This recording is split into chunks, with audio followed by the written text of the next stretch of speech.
Hi, so in this chapter we will see how to access, let's write it first, how to access set items. Okay, look, as I told you, sets are unchangeable, you cannot modify or they don't have index value, right?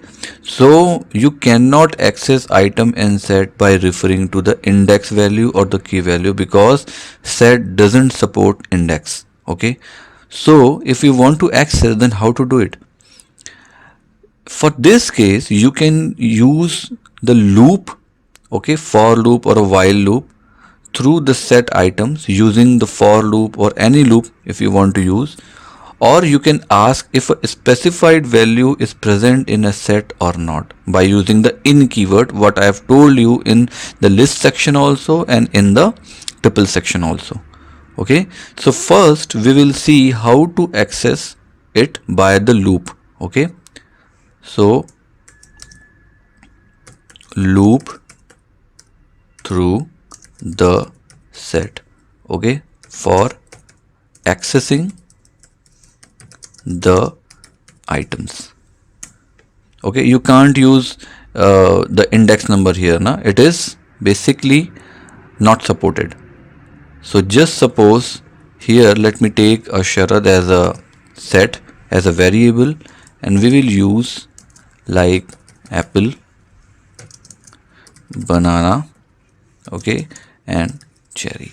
There are three things. Let me copy this first. So for printing all these things, for accessing, what we will do, we will now put in for. Okay, for I can use, for x you can use, for y you can use anything. I am using here x. Okay, in what? In Sharad. Then the condition would be print x now. So here what I am doing, I am telling x to go one by one to the items of Sharad and just print it. Okay, for x in the set means what? The same thing. I am telling x is another person. Okay, I have hired the x and I am telling x to go one by one to the variable x and print all the items in variable x, in variable Sharad, one by one. So first it will print apple, then it will go to banana, print it, and then it will go to cherry and print. Okay, if I'll run this, apple, banana and cherry is printed one by one. Okay, so this is the simple concept of for loop. Okay, and so this is the first way through which you can access the set item. There is a second way also. I told you, second way to access the set items. It is actually a comment. Okay, so how to do this? Let me take the same example, Sharad, variable, apple, banana and cherry. Okay, now just print a simple concept. I want to print the banana.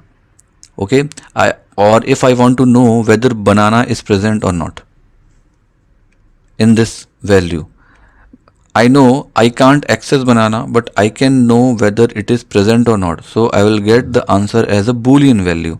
Okay, so I want to know whether banana is present, so I'll write here banana in Sharad. That's it. If I'll print this, I'll get the true value because banana is already present in the set, right? In variable Sharad, banana is present. Here the problem is, this is the accessing type of thing. There are only two methods available actually for set method. But if you want to change it, so once a set is created, you cannot change its items. But the thing is, you can add new items. Okay, and for adding the new item, I'll tell you the concept in a different video because that is a different topic. It is a topic of accessing, and for adding, I'll see you in the next video where you will see how to add the set item. Okay, So hope you understood the concept behind this. There are only two ways by which you can access the set item. Okay, so that's all for this section. I'll see you in the next video. Bye bye.